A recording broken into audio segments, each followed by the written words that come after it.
Hey everyone. Before we start, just want to let everybody know on the last part of it, maybe the last 20 minutes, we use some explicit language. So if you're listening with kids, you might want to put some headphones in when you get to that point. All right, enjoy the episode.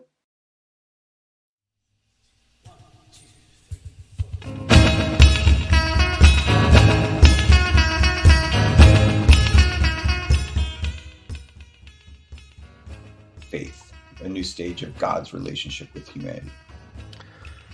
Yeah, I'm drawing blanks right now. You're gonna totally be like, I'm already trying to listen to the people who are listening to shouting the names right now.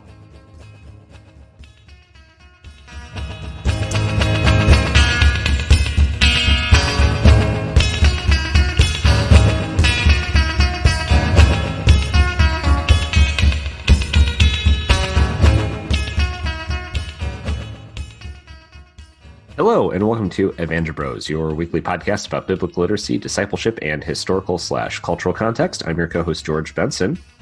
I'm your other co-host, Don Sheaver. And we are back this week again. We're pretty soon we're going to be like the beacon of consistency. Yeah. Yes, we will. I love that idea. Evangel Bros, beacon of consistency. Yep. Champions of mediocrity. That's a t-shirt right there. Yeah. Well, so before we get started on our Acts stuff, the field guide for overthrowing oppression and empire, Don, I know that something our listeners might not know, but we've talked about for a little bit behind the scenes, and as was part of the Dust Church service this last Sunday, but you are going on sabbatical. I am. I'm very, very grateful to my church community for creating space for me to be able to have that opportunity. Yeah, it's exciting. So this means that there are going to be a couple of weeks and some time that you're not going to be on the podcast. We'll have people filling in. But, we talked about wanting to talk about the importance of sabbatical a little bit before we get into Acts. And so, go ahead. Well, I mean, obviously the word is right in line with the term Sabbath, right? Sabbatical and Sabbath are very similar words. And, just the idea of Sabbathing is very powerful. And, to go in line with our discussion on overcoming empire, Sabbath, I've made the case before on our podcast, is one of the most brilliant protests against empire, right? Because empire desires or requires people to go 24/7, and Sabbath refuses that. Sabbath is a protest that says we won't continue to turn the cogs of empire 24/7. So I think the sabbatical kind of creates a little bit more, intensifies that. It's kind of like, whether it be thinking about a Sabbath year that's talked about in the text where the land is left to go fallow and it's not harvested. In some ways, that's kind of how I'm viewing this time for myself, is that just as time passes, weeds have grown up in my life. The soil is not as healthy as it once was. And so this is a time for me to let the field of my soul, the field of ministry, of just so many other things, just kind of go fallow for a time and hopefully restore those nutrients and healthiness, so that way I'll be ready for another season of growing and harvesting when I come back. So that's kind of the heart of it. I think, it's unfortunate in our culture that we really don't have this built in for everyone. It's rare occupations that allow for it. I think academics tends to, higher academics tends to have sabbatical opportunities. pastors, although this is my first sabbatical in 20 years of ministry. Um, but oftentimes in the pastorate, that's afforded to pastors to experience. And I just don't get the impression that that's something that, well, I know for a fact it's not something that most occupations allow for. I mean, we have to fight our rear ends off just to get paternity leave, much less a sabbatical that isn't for a specific reason other than to, get healthy again. But boy, that would be we do that in 2-week bursts or 1-week bursts when we take vacation time or something from a job. But to have that extended amount of time is so valuable. And usually the first week of vacation is always trying to relax and get your mind out of work. And the second week of vacation is gearing yourself back up for it, which is wI it's exciting that which means it's of actual vacation if you take a 2-week vacation. Exactly. But I mean, and yours is going through the end of the year. So yeah, our church is really kind and generous. And so it's at minimum through December 31st. And then we'll reevaluate sometime in November to see whether or not that needs to be extended up until possibly 6 total months, which would be February, the end of February. So yeah, well, it's man, it's so weird. This year is just getting weirder and weirder. As in, it's I mean, it feels like it's the perfect time to do it, but unfortunately, you can't really go anywhere. right. And then at the same time, it's just like, trying to find ways in our schedules to get together and whatnot. And now it's now that my schedule's finally normalizing, it's see you next year. Well, yeah, there is that kind of oddness to it. It's interesting with Dust is that we're such a tight community of people. And I'm a pastor's kid, and so I grew up in a church setting where my dad really wasn't friends with people in the church. He had acquaintances and stuff, and maybe would occasionally go play a round of golf or something with someone from the church, but it wasn't like he would call the folks up and just want to hang out or be with people. And for me, almost my entire community of relationships and friendships is in our church, and so that it's a strange time, right? It's a strange moment to try and separate myself out from that church and creating those boundaries and such to take a break. So I'm kind of interested to see how it plays out. I'm kind of interested to see in the way it works and everything. And the first 2 weeks, I'm just kind of completely separating out. And then after those 2 weeks, I get to make initiative to reach out to people to hang out or be around if I desire to do that. So I'm kind of curious to see where I'm gonna be in 2 weeks and how that's gonna feel, and whether I'm at 2 weeks, I'm like, no, I want to continue just kind of taking a break for a little bit, or if I'm sitting there watching the clock tick down to that exact minute when I'm allowed to start texting people. So yeah, so I'm pretty excited about that. Yeah, I am too for you. It's yeah, yes, I'm excited for you. So we will be checking in with you periodically throughout the Sabbath, and so our listeners, just so you know, like I said, we're going to have a couple of fill-in co-hosts through the end of the year. So things are going to be changing up a little bit. We'll still be continuing with our series on Acts, and we'll be sprinkling some interviews in and just some other conversations. And I'm excited for you, Don. Thanks. Me too. I'm not going to disappear completely from our podcast. It's just there will be several weeks in which I will not be a part of it. Exactly. So while we still have you today, let's jump into Acts 5. Now, you had said that you wanted to do a couple of episodes on Acts 5. Why is that? Well, Acts 5 is very episodic, right? Like it's broken up into these interesting episodes that seem to be somewhat separate from each other.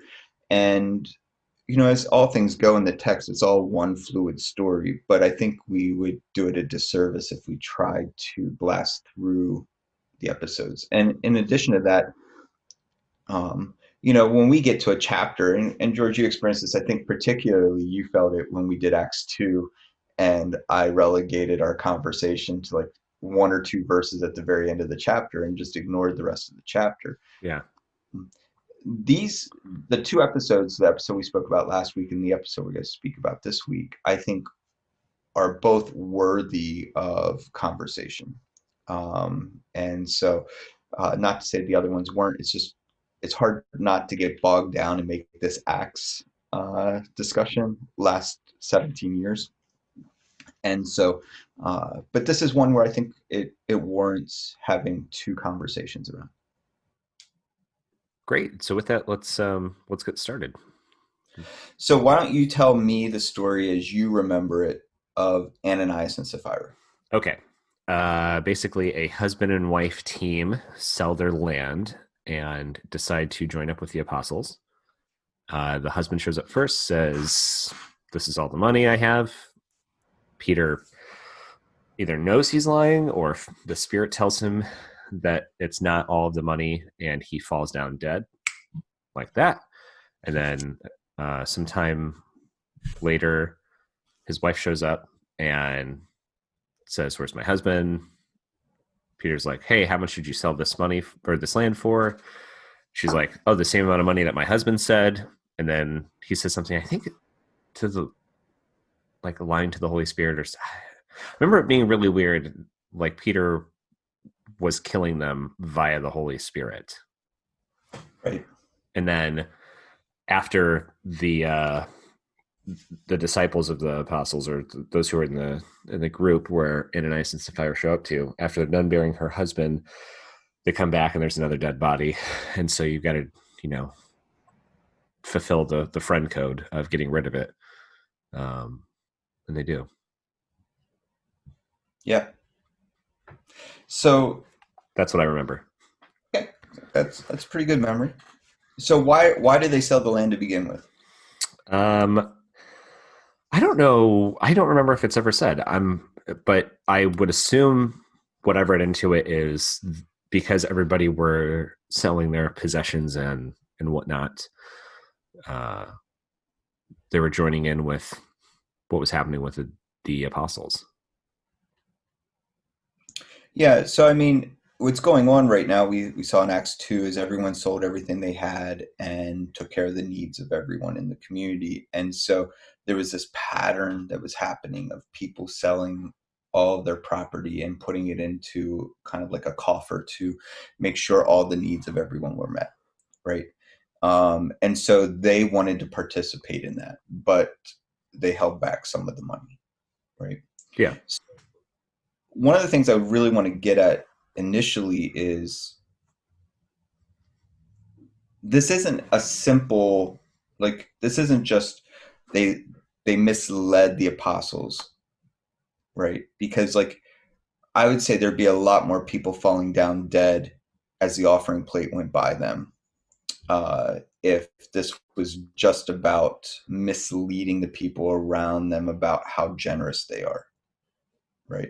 I think there's a lot of people in our faith communities that create an atmosphere around themselves of a higher generosity than what they're really doing. So why do they die here, but we're not seeing people dropping dead as the offering plate passes nowadays? I have no idea. But as you were talking about the wanting to create this kind of sense of or control the narrative around our giving or how generous we are, I was thinking about the giving of alms in Matthew 5, and just like how they would go, the hypocrites or the actors go out on the streets and they give and talk a lot about how much they're giving, which I'm not sure how strong the connection is between Acts 5 and Matthew 5 in that, but that was the first time I'd ever thought about that. So what's the example that is given right before this? That everybody had what they needed. Hold on, I'm looking it up.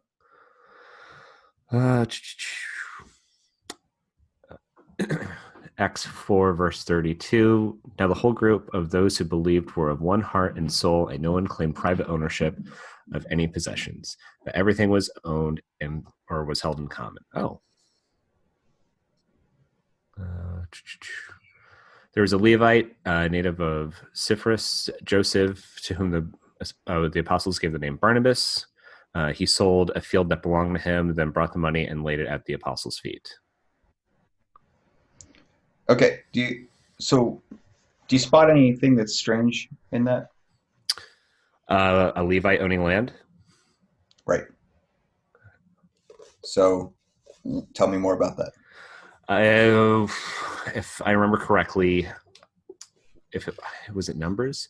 It gives the instructions of what a Levite can and cannot have. And I think one of them was owning land within the city. But I feel like they were allowed to own land, like a field of some type outside of it. Say that again? For some reason, I remember them not being able to own land within the city limits, but were able to own a field outside of Jerusalem.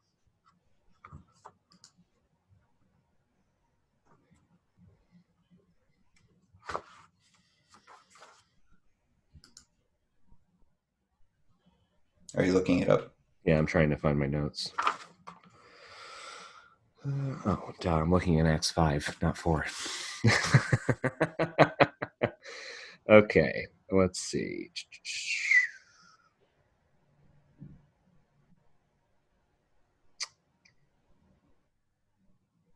Yeah, in Numbers and Deuteronomy, it talks about priests not being able to own land, but I don't have a verse written down, but let me see if I can find it.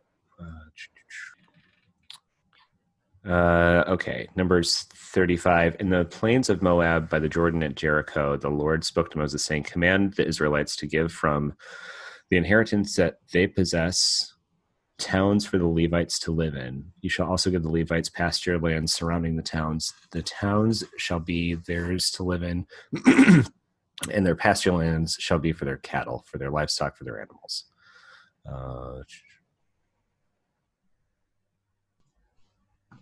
That's what I got right now.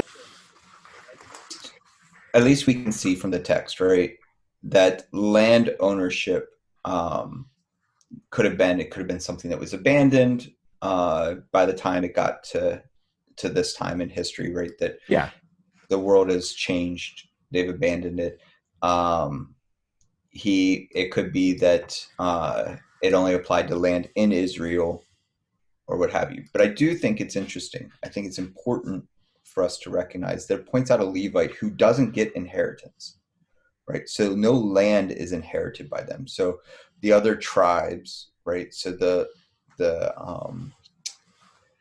Jubilee, the year of Jubilee, does not really apply much to a Levite when it comes to people being returned their land, because a Levite didn't inherit any land. And so if indeed this Levite owned this land, and let's just say systems had changed, whatever, sure. and he had done it legally, or he had done it in a way that honored God, that still for him to finally own land was very significant, right? Because it wasn't part of his inheritance. So it would have been through other means that he came about to own this. So in some ways, his land almost becomes more sacred because it's unusual, or it's more complicated for a Levite to have this land.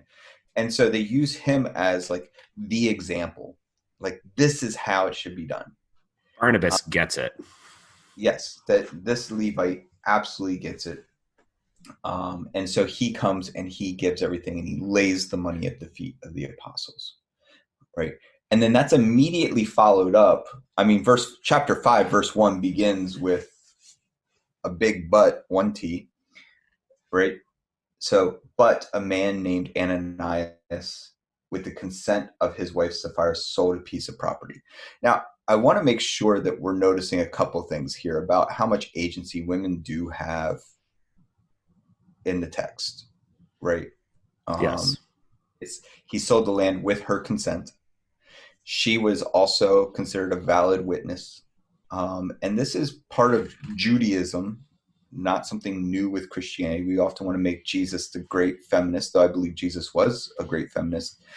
It wasn't earth-shattering change from Judaism. Judaism was already very much held a prominent role for women Oh yeah. in the text.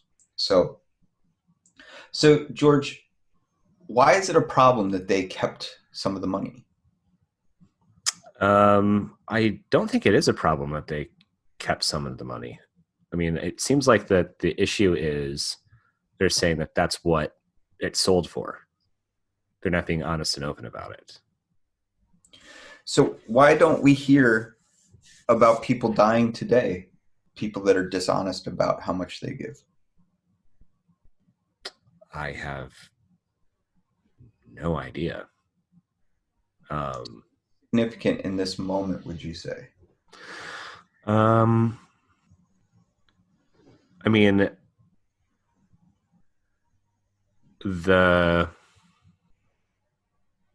I'm not entirely sure what's so significant other than Peter being tapped into the spirit, which he was tapped into a couple times, and yeah, I don't know. So let's imagine maybe it's the newness of the messianic movement, right? Yeah, I mean, we are at the birth of a group of messianic Jews who believe Jesus to be Messiah, believe that the messianic era is being ushered in, and so they're at this new stage of understanding the world and God and everything, right? So yeah. it's kind of the first gatherings of this new movement. So I think that's significant. Oh, sure. So can you think of another story in the text where it's one of the first gatherings of a new stage of or new evolution of the faith that two people bring something in and they both die? Hmm.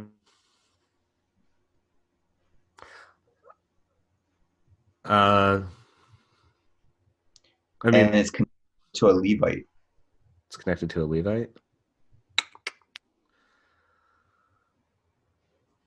I mean, my first thought went to Exodus when they're receiving Torah. Uh, but I'm not sure.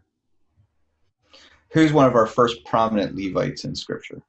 Aaron? Yep. So associated with Aaron, two people die at the beginnings of a new stage of faith, a new stage of God's relationship with humanity. Yeah, I'm drawing blanks right now. You're gonna totally be like, I'm already like trying to listen to the people who are listening to this shouting the names right now. right. So Aaron had two sons, and they took alien fire. If your facial expression was audible, it would be hilarious. So tell me about this. No, keep going. So Aaron has two sons. They take what is considered alien fire or foreign fire. You know all about it if you watch Ancient Aliens. Continue. And they take it in to the temple, and the fire consumes them, and they both die. Right. This is the very first worship service, basically, in the temple. And so it has this moment that it's right at the beginning of the temple service, and there's something that is not as God had requested it, not as God had commanded it, not as God had hoped, and two people are struck dead. You're functioning with me here? I am, yes. So why does that matter? Like, or am I making a strange leap? What could be the connection? What could be the understanding of this? I mean, fire is fire, right? Come I on. mean, sure, but you've already been given the instructions on how to build the tabernacle. Like Hmm. there's precedents that's starting to be set up. And I mean, I guess the importance of it is, you know, I'd say you want things to go well the first time. And Say some that one more. people, I would say you want things to go well the first time.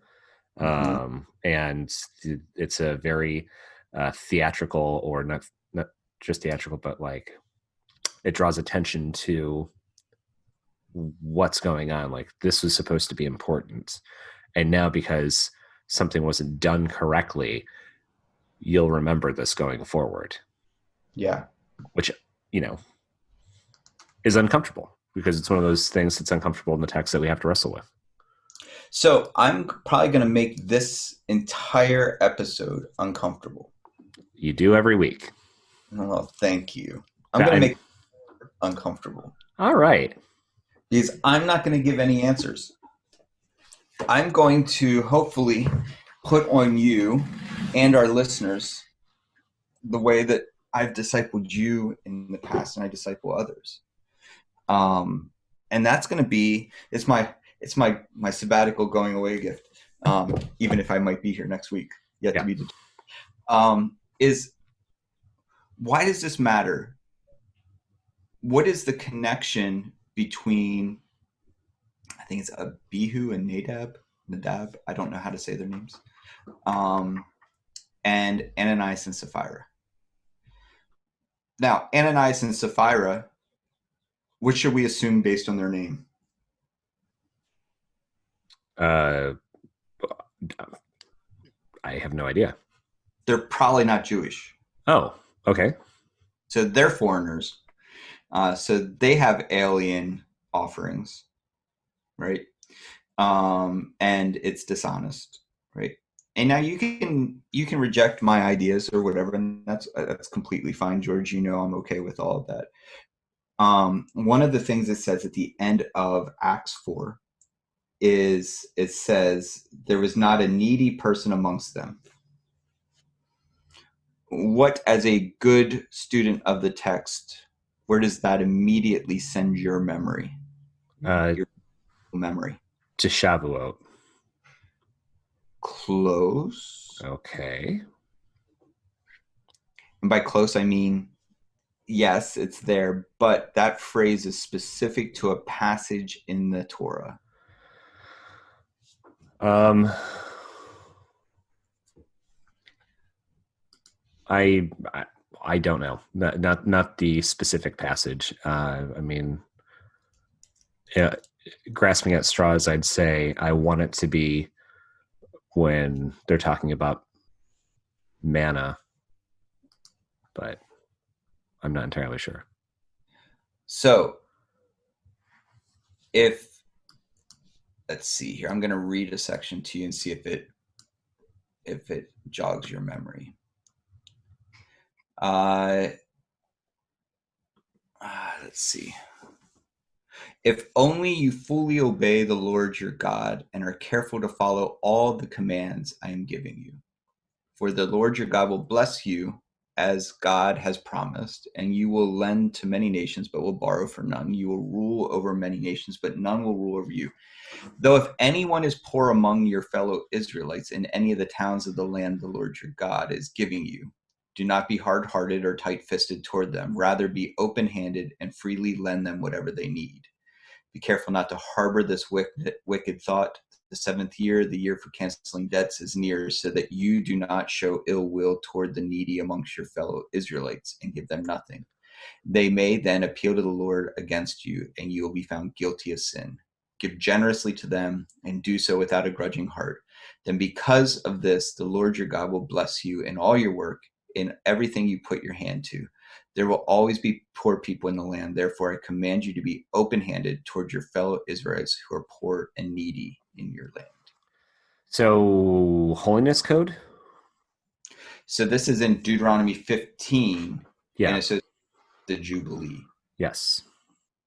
And the whole idea is that if you do everything I've commanded, there will be no need amongst you. Right. And so that whole idea of there will be no need amongst you is the same phrase that's being used here. And there were no needy amongst them. Right. So this new group of people, the apostles, were cultivating a community of people that were creating this Jubilee type moment, the year of the Lord, if you will, right? And all of this picture is being played out. And then you have Ananias and Sapphira show up.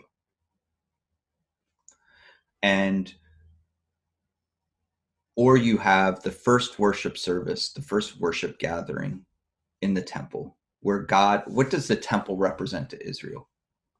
God's physical presence in or amongst them. Yeah. So, and I keep saying temple, but it would have been tabernacle. I apologize. But in this tabernacle experience, it's God neighboring with Israel, right? So what are the rules around, like, why do you imagine the Torah laws are what they are, and why it's so important now that there's going to be a tabernacle?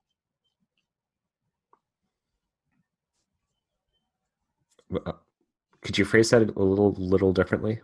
I'm not sure I Probably understand what you're asking. remember what I just said, but so you have all these laws of Torah. Sure. That are given at the same time that the decree to build a tabernacle is given. Mm-hmm. What do those two things have in common? Why are they important that a tabernacle is being built in the midst of a group of people who have agreed to follow the laws of Torah?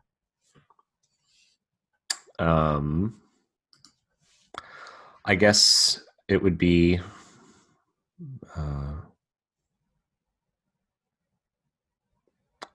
the idea that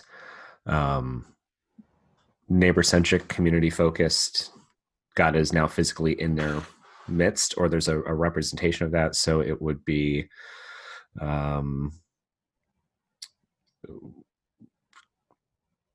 working with. Now, not working with doesn't make sense. There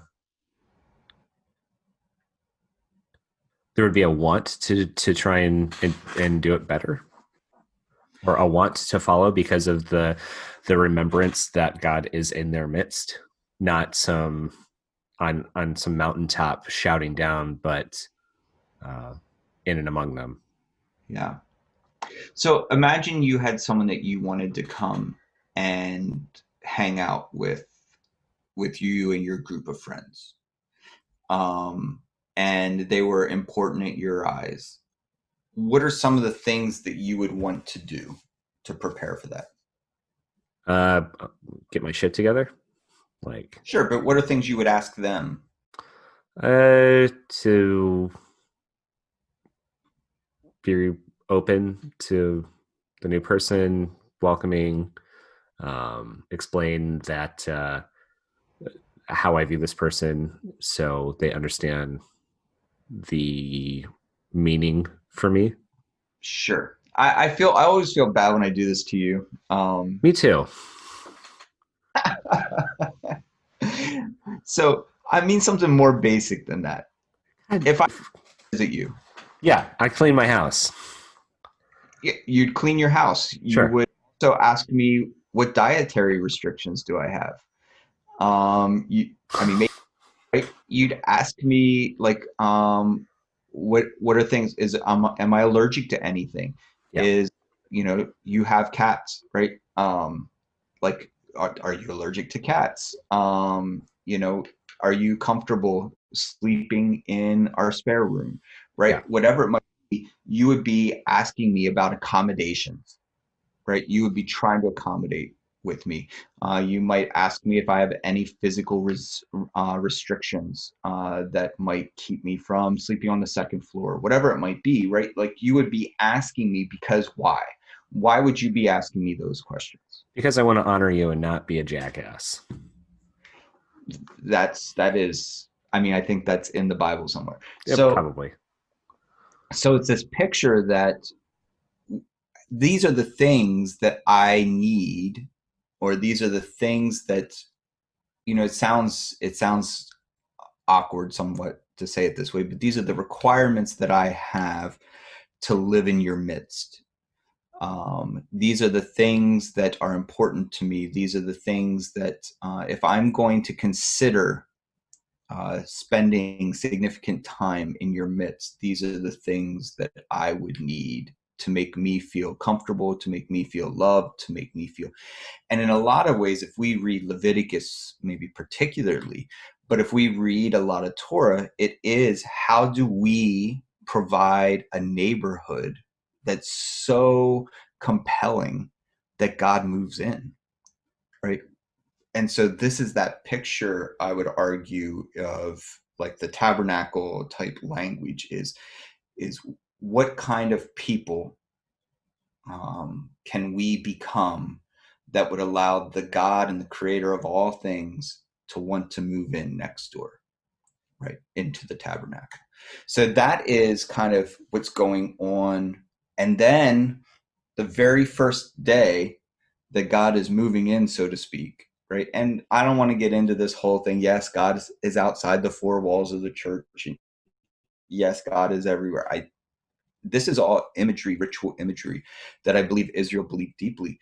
The very first time that the neighbors show up at the house to light the fire, they bring in something that goes against one of the requests that God makes. It would be like if I told you, George, I don't eat pork, and then you served me salmon with some Brussels sprouts cooked in lard. That might offend me if the very first meal you gave me when I showed up, right? Yeah. Now, I probably wouldn't shove the Brussels sprouts down your throat to the point that you die, you choke on them and die. You just never know.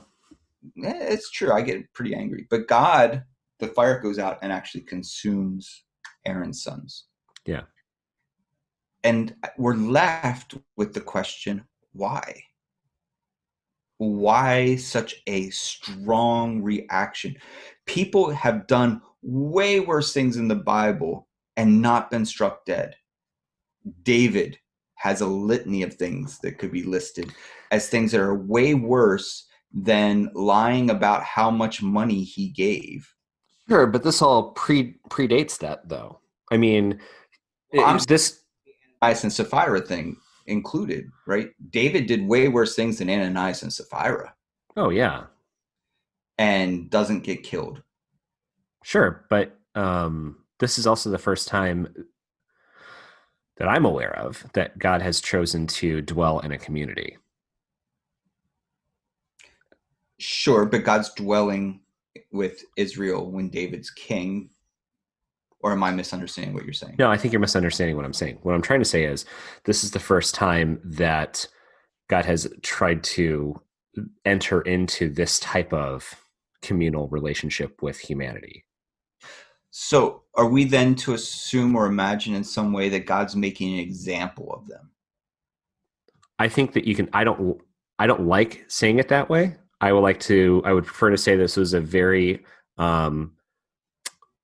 harsh performance review for the first time you're performing a job.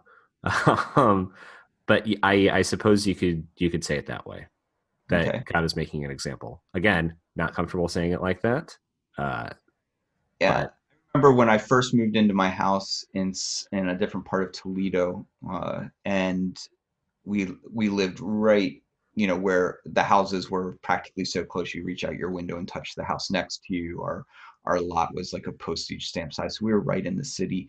And some kids, as we're unpacking on their bikes, pull up and they're like, "Can we ride our bike through your grass?"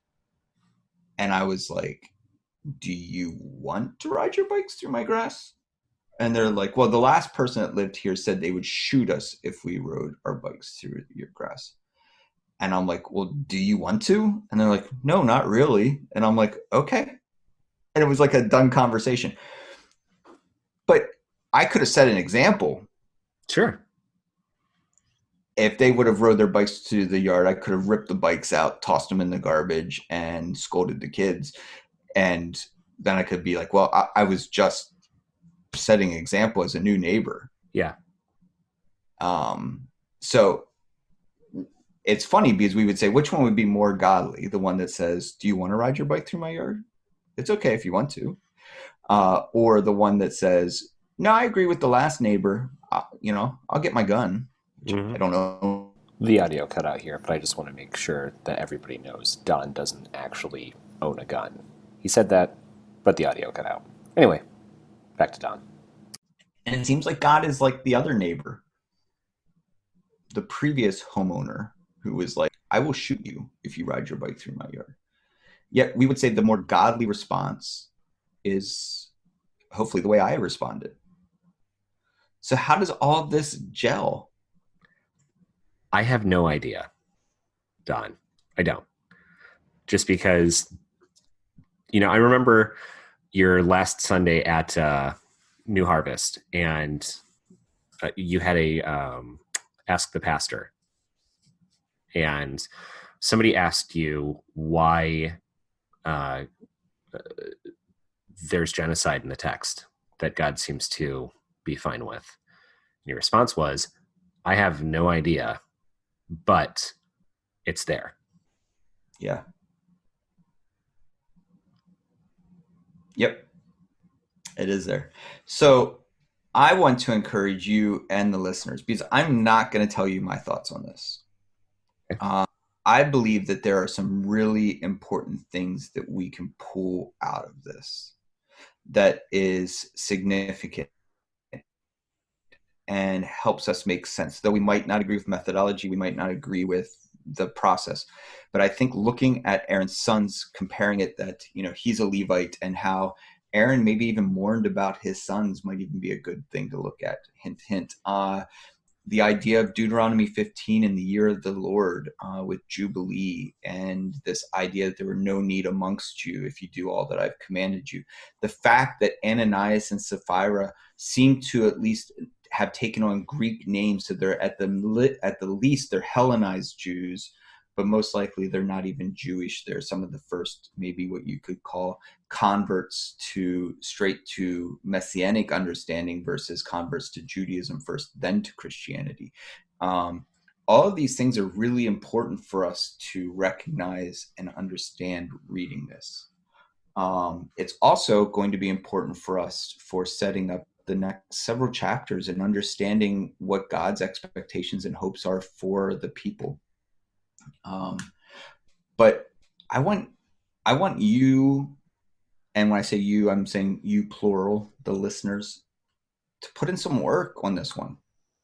Because here's where I get frustrated with progressive Christianity. We just skip the passages we don't like. And I know that you can hashtag not all progressive Christians skip the passages they don't like. But the reality is, the more I'm around progressive Christianity, the more that I have recognized that people really do just skip complicated passages.